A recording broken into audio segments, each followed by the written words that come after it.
Frères et sœurs, tournons nos Bibles dans Jean chapitre 17. Nous allons passer un peu de temps dans la prière sacerdotale de notre Seigneur et Sauveur Jésus-Christ. Donc, c'est cette prière qu'il a adressée à Dieu, qui est son Père et qui est pareillement aussi également notre Père, le Père céleste, le Dieu de tous. Donc, nous allons examiner selon cette prière, méditer en profondeur sur la prière sacerdotale de notre Seigneur et Sauveur Jésus-Christ. Donc, Jean chapitre 17, à partir du premier verset. Donc, je vais lire au nom de notre Seigneur et Sauveur Jésus-Christ. Après avoir ainsi parlé, Jésus levant les yeux au ciel et dit, Père, l'heure est venue. Glorifie ton Fils, afin que ton Fils te glorifie, selon que tu lui as donné pouvoir sur toute chair, afin qu'il accorde la vie éternelle à tous ceux que tu lui as donnés. Ici, là, ça, c'est notre Seigneur et Sauveur Jésus-Christ, bien sûr, qui adresse cette prière à Dieu. Et dans cette prière, nous sommes inclus là-dedans. Parce qu'il s'agissait quelque part en fait, le Seigneur Jésus-Christ demandant à son Père de le glorifier, hein, ce qui n'est que tout à fait normal. Vous savez, la parole de Dieu dit l'ouvrier mérite son salaire. Donc, c'était tout simplement, ça ne veut pas dire que non, Dieu ne reconnaissait pas son salaire, mais Dieu a bien voulu que tout s'obtienne aujourd'hui par la prière. Ça ne veut pas dire que Dieu ne connaît pas nos problèmes, ça ne veut pas dire que Dieu ne connaît pas notre situation. Mais nous prions tout simplement parce que c'est le canevas que Dieu nous a donné par la foi. Donc, des fois, on peut être dans des situations, Dieu connaît, il connaît toutes choses, comme le dit la parole de Dieu. Mais nous avons besoin de passer quand même par le canal de la prière pour pouvoir obtenir ce dont nous méritons, ou bien ce dont nous avons besoin. Pourquoi? Parce que c'est ce que Dieu a. En fait, ça fait partie de la discipline de Dieu. Dieu a bien voulu que les choses se demandent par la prière. Donc, c'est aussi également la même chose avec notre Seigneur et Sauveur Jésus-Christ. Quand il lève les yeux au ciel, autant pour moi, et il demande à son Père, et ça montre encore une fois de plus la différence entre Dieu qui est le Père céleste et le Fils qui est le Seigneur Jésus-Christ. Parce que comme le bien-aimé frère Georges a souvent l'habitude de rappeler et que nous efforçons à rappeler, c'est que Dieu est distinct. Dieu le Père est distinct de son Fils. On voit bien cette soumission même dans cette prière, comment il s'adresse à son Père.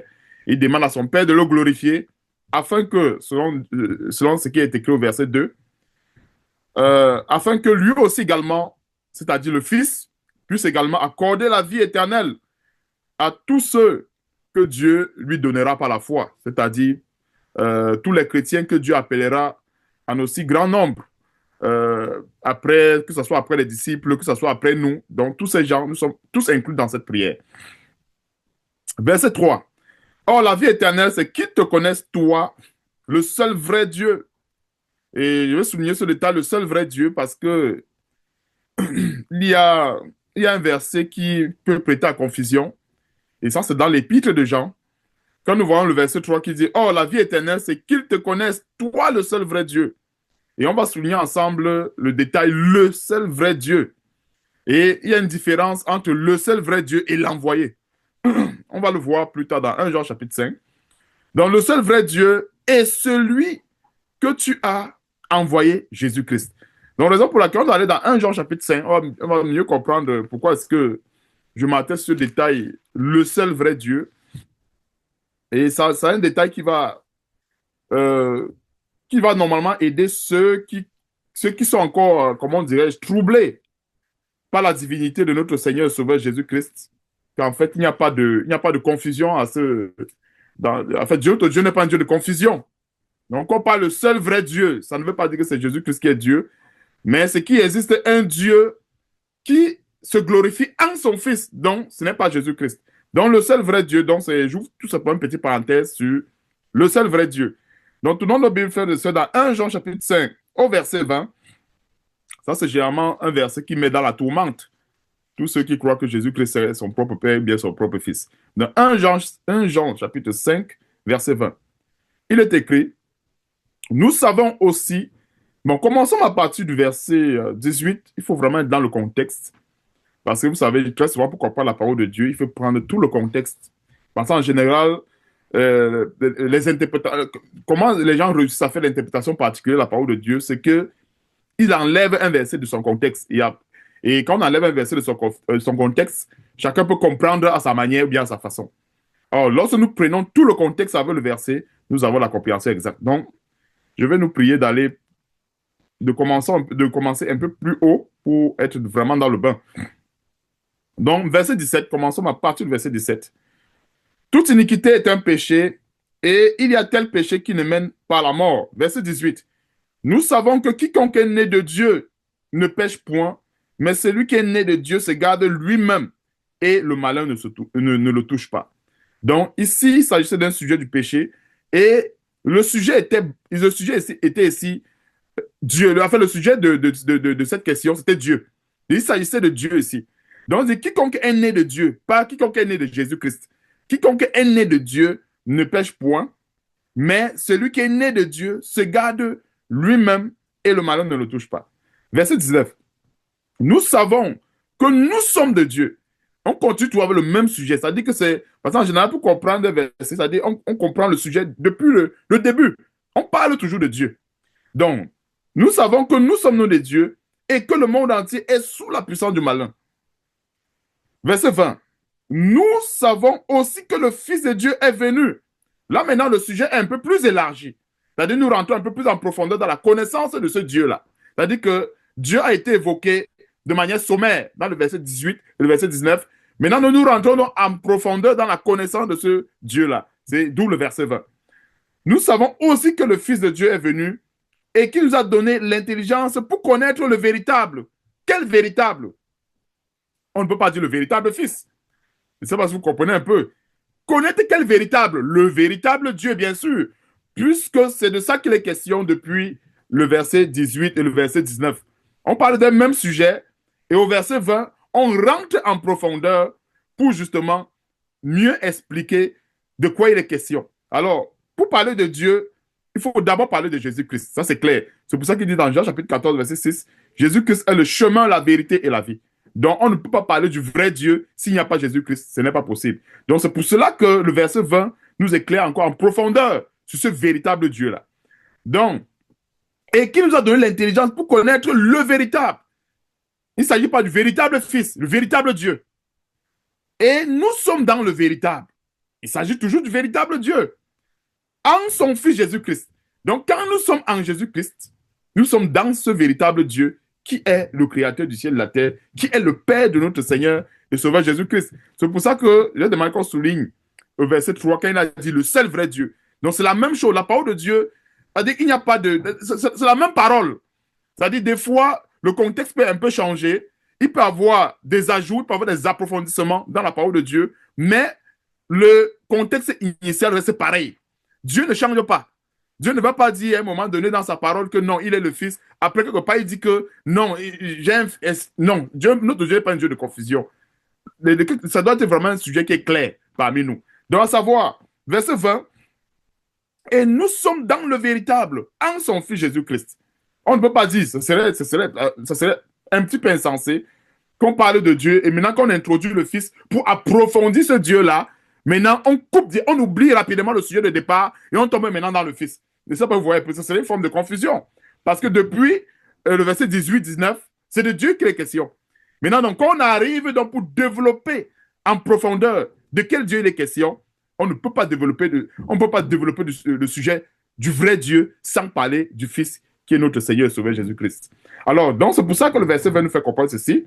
Et nous sommes dans le véritable, en son Fils Jésus-Christ. C'est lui qui est le Dieu véritable et la vie éternelle. Donc, quand on met c'est lui qui est le Dieu véritable, vous voyez très souvent, si on ne prend pas le sujet au départ, beaucoup coupent rapidement, comme on a introduit le Fils au verset 20, beaucoup coupent rapidement en disant que c'est Jésus-Christ qui est le Dieu véritable en réalité, que ce n'est pas, que c'est lui en fait, que la Bible parle depuis, c'est le Fils. Et donc, c'est une petite parenthèse vraiment une parenthèse qui est très importante pour essayer d'éclairer la plupart de ceux qui pensent encore que Jésus-Christ est Dieu et tout, pour savoir qu'il n'y a pas de confusion à cet égard.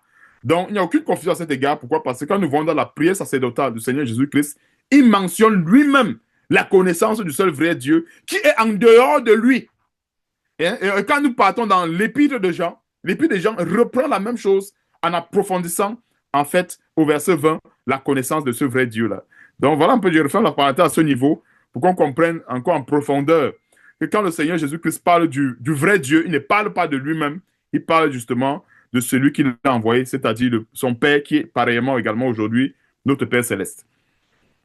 Donc, revenons dans Jean chapitre 17, verset 3. Oh, la vie éternelle, c'est qu'ils te connaissent, toi, le seul vrai Dieu, et celui que tu as envoyé. Il y a une conjonction de coordination. Donc, il faut. Donc, nous sommes. Donc, dans cet évangile nous amène à la connaissance de qui? De Dieu le Père et de son Fils, qui est le Seigneur Jésus-Christ. Donc, c'est vraiment distinct. Verset 4. Je t'ai glorifié sur la terre. J'ai achevé l'œuvre que tu m'as donnée. Il ne peut pas achever l'œuvre que lui-même s'est donnée. Voilà un peu. Il a été l'envoyé de Dieu et il achève autant pour moi l'œuvre que son Père, Dieu, l'a donnée. Verset 5. Et maintenant, toi, Père, glorifie-moi auprès de toi, même de la gloire que j'avais auprès de toi avant que le monde fût.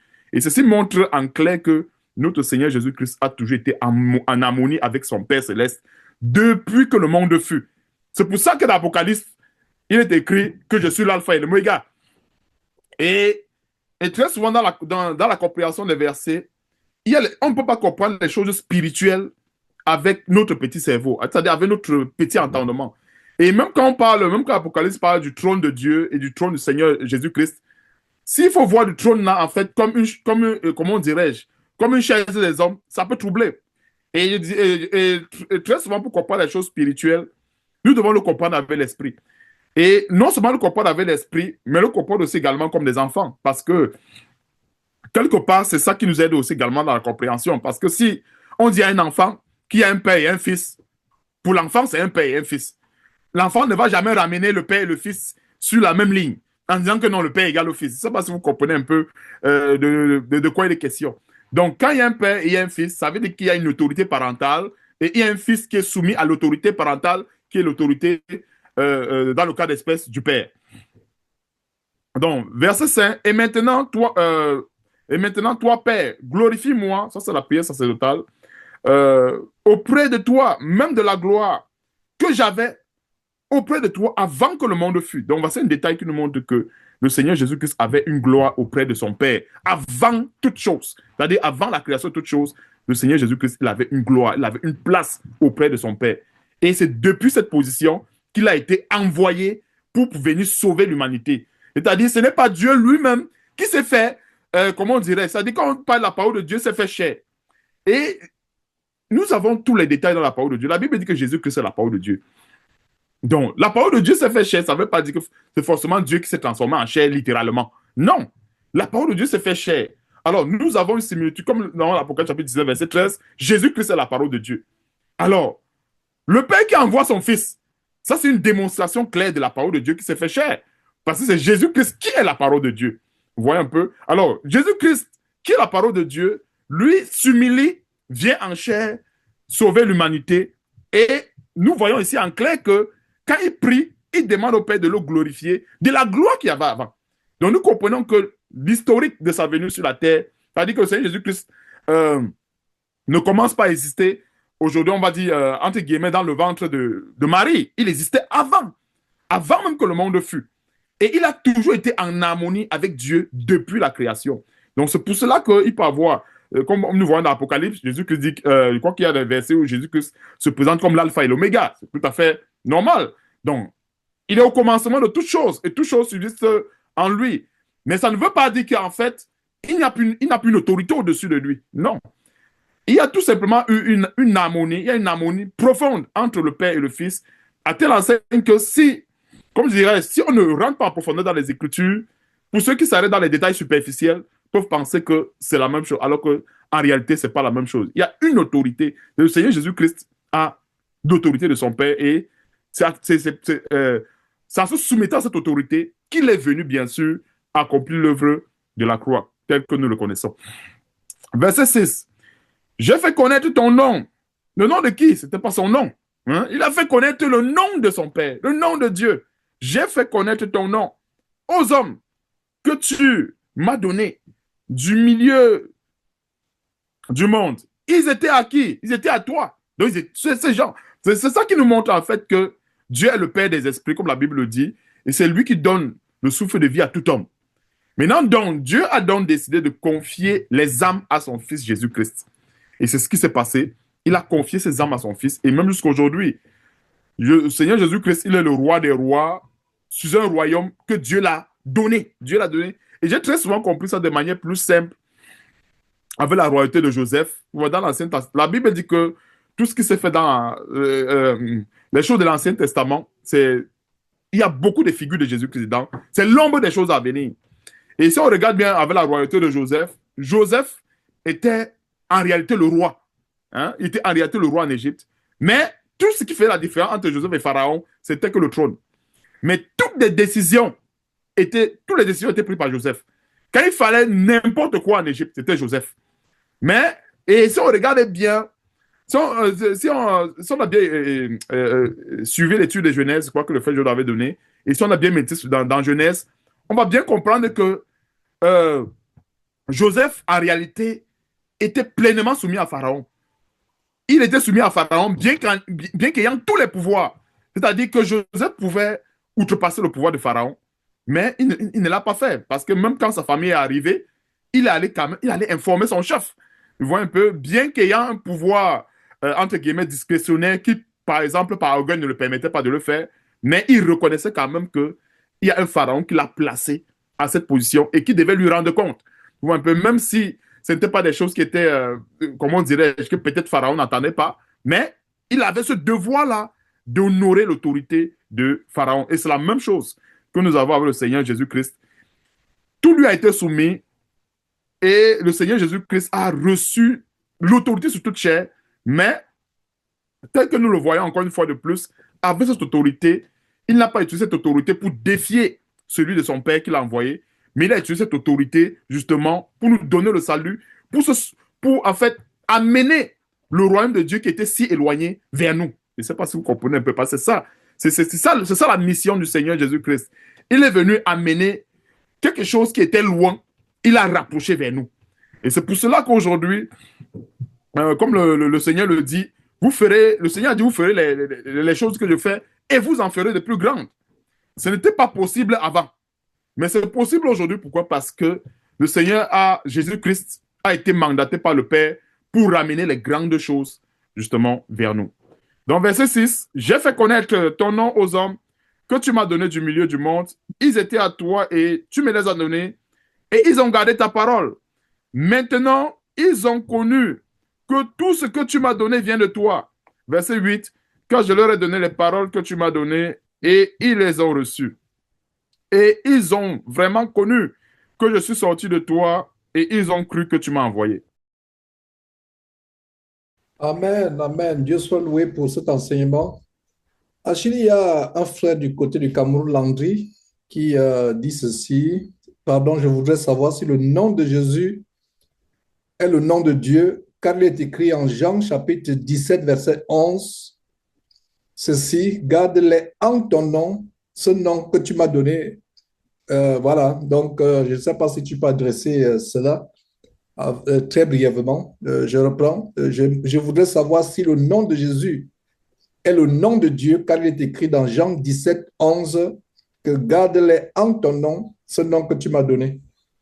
Donc, Oui. ouais. Oui, le nom de Jésus-Christ est le nom de Dieu. C'est le même nom sur le plan de... Parce qu'en fait, Jésus-Christ est la parole de Dieu. Et Jésus, quand il a la parole de Dieu, ce n'est pas sa parole à lui, c'est la parole du Seigneur. Alors, sur le plan de cette parole, sur le plan de l'évangile, c'est le même nom. Ça passe, vous voyez un peu. C'est-à-dire, c'est le même nom. Mais maintenant, donc, en ce qui concerne maintenant l'autorité, vous voyez un peu, parce que quand il s'agit de l'autorité, ce n'est plus pareil. Je vais prendre un exemple terre à terre. Terre à terre. Admettons deux associés, je l'ai dit, deux associés qui travaillent pour une entreprise. C'est-à-dire que ça peut être, je peux prendre n'importe quel exemple, une entreprise J&M, voilà, J&M par exemple. Alors, les deux associés ont un même nom. C'est-à-dire quand il s'agit de leurs activités commerciales. Admettons que c'est Luc qui est l'associé premier. En fait, il y a deux associés, Luc et Patrick. Donc, peut-être un exemple, Luc et Patrick, qui ont une entreprise en commun qui s'appelle GM. Alors, sur le plan de la représentation de l'entreprise, c'est-à-dire que quand on veut voir l'entreprise GM, Patrick peut représenter l'entreprise GM, tout comme Luc. Je ne sais pas si vous voyez, je crois que j'ai pris Luc et Patrick. Mais par contre, si on rentre dans leur identité propre, hein, c'est-à-dire on veut maintenant voir l'identité propre des associés de l'entreprise, on ne va plus dire que Patrick, lui, il est GM et Luc, il est GM. Je ne sais pas si cet exemple est assez simple. C'est vrai que j'ai parlé sur deux volets parce que quand on parle de la parole de Dieu, il y a l'unicité, c'est-à-dire la parole de Christ, c'est la parole de Dieu, c'est le même nom sur ce plan-là. C'est-à-dire, quand il dit, par exemple, verset 11, Père Saint, garde en ton nom hein, ce que tu m'as donné, afin qu'il soit un. C'est quoi, c'est ça? Je ne me trompe pas. Je ne suis plus dans le monde et ils sont dans le monde et je vais à toi. Père Saint, garde en ton nom ce que tu m'as donné, afin qu'il soit un, comme nous. Je crois que c'est ça ce verset. Ouais. Voilà. Donc, en fait, quand je parlais de l'évangile, c'est le même évangile. C'est la même parole. Donc, c'est le même nom. En ce sens où le Seigneur Jésus-Christ ne parle pas de lui. Il parle du nom de son Père. C'est-à-dire qu'on parle toujours du même nom. Il parle pour la gloire de son Père. Mais maintenant, donc, quand il s'agit de l'œuvre, l'élément qui est mis en exergue, l'autorité. Ce n'est plus le même nom.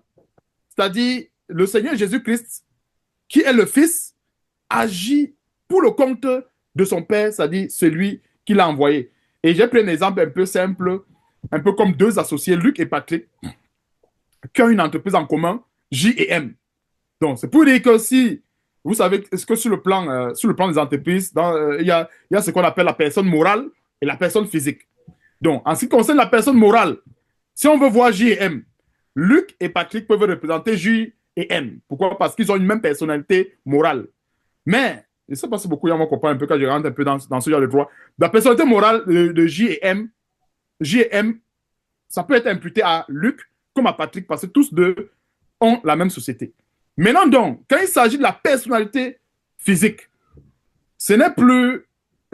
Patrick va prendre son propre nom et Luc va prendre son propre nom. Donc, voilà un peu un petit détail que j'aimerais donner un peu là-dessus. Je crois qu'il y a des frères qui veulent intervenir.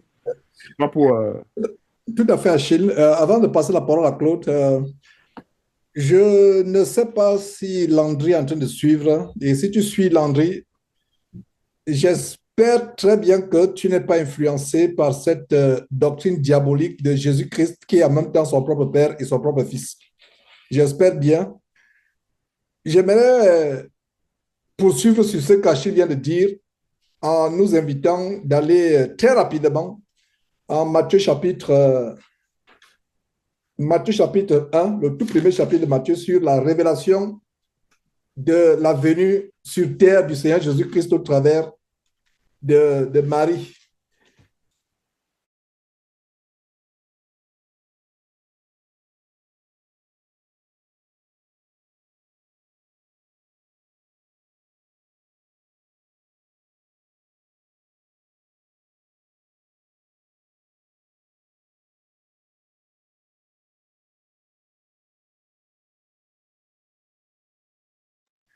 Ouais, frère, ton micro est bloqué, on ne t'entend pas, s'il te plaît.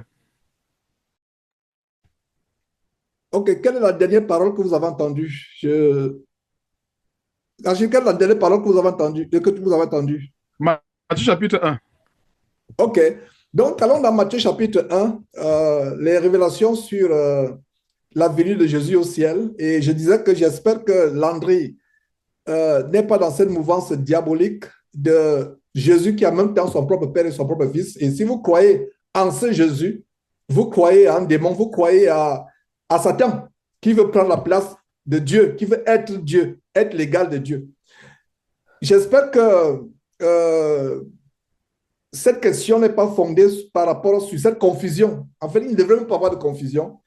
Et voyons les détails sur comment Jésus est venu sur terre. Et l'ange qui, au verset 20, Matthieu chapitre 1, apparaît en songe à Joseph. Voilà ce qui est dit au verset 21. Elle, c'est-à-dire que la femme de Joseph, Marie, enfantera un fils et tu lui donneras le nom de Jésus. C'est lui qui sauvera son peuple de ses péchés. Donc, le nom de Jésus signifie le salut du péché. Et par rapport à ce qu'Achille disait, Jésus est le nom par lequel Dieu nous sauve du péché. C'est le nom Jésus. C'est le nom Jésus. Jésus signifie salut du péché, sauver du péché, délivrant du péché. Et verset 23, voici la Vierge sera enceinte, elle enfantera un fils et on lui donnera le nom d'Emmanuel. Emmanuel et Jésus, c'est la même chose. Mais Emmanuel a une autre signification. Emmanuel va plus loin, ce qui signifie Dieu avec nous. Donc, il y a une proximité, une, je vais dire, une singularité entre Dieu et Jésus-Christ. Même s'ils sont distincts l'un de l'autre, dans le plan de salut, Jésus est le plan de salut de Dieu. Jésus est Dieu avec nous, Emmanuel. Donc maintenant, qu'en est-il? Il y a des gens qui vont dire, mais donnez-nous alors le nom de Dieu. Et là, j'ai été confronté à ces personnes. Il dit, mais où alors le nom de Dieu? Donnez-moi le nom de Dieu. Et quand vous voyez un frère ou une sœur commencer à prendre cette tangente, cette pente, vous comprenez qu'il ne vient pas pour comprendre, il vient pour argumenter. J'espère que ce n'est pas le cas de Landry. Claude, développe ton micro, s'il te plaît.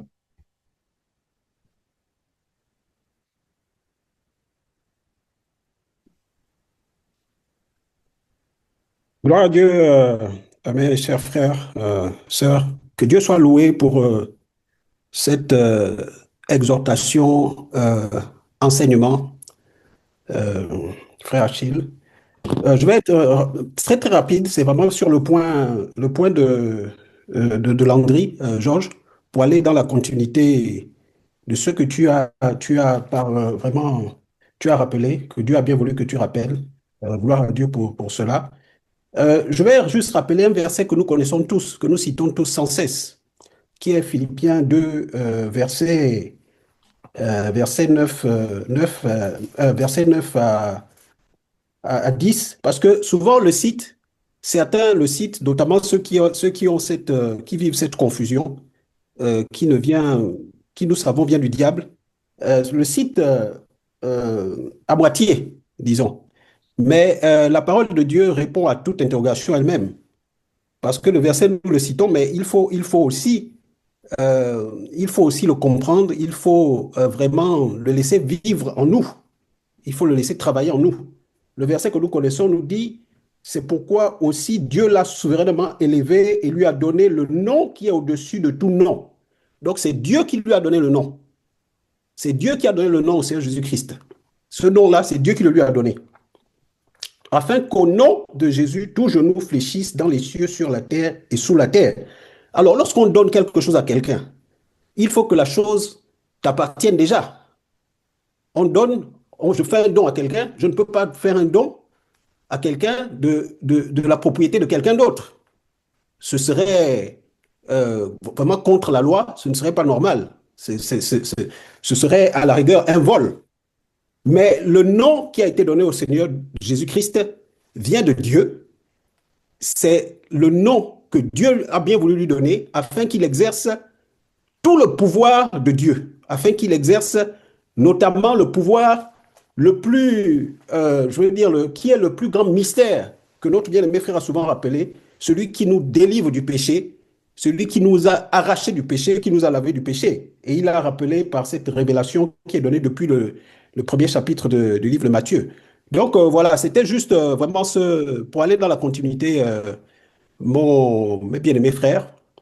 Et donc que Dieu soit loué, que Dieu soit infiniment loué pour cette exhortation frère Achille. Dieu soit vraiment loué pour ce passage que tu viens de nous lire. Ce passage est la transition entre l'enseignement et la deuxième partie des prières. Parce qu'il n'y a pas de hasard, mes frères de ça. Je tressaille de joie parce que ce verset dit quoi? Le verset que le frère Claude vient de nous partager pour renforcer le grand nom. C'est pourquoi verset 9, Philippiens chapitre 2, verset 9, c'est pourquoi Dieu l'a souverainement élevé et lui a donné le nom qui est au-dessus de tout nom, afin qu'au nom de Jésus, tout genou fléchit. Donc, quelle merveilleuse transition entre l'enseignement, cette question sur Jésus, qui est le Fils de Dieu. Je voyais deux mains qui étaient levées. Je suis toujours dans cette transition entre le nom de Jésus, justement, qui nous montre que tout genou fléchit. Donc, le genou de la sorcellerie dans ta vie, dans ta famille, fléchit au nom de Jésus. J'ai vu deux mains levées. Franck, débloque ton micro, s'il te plaît.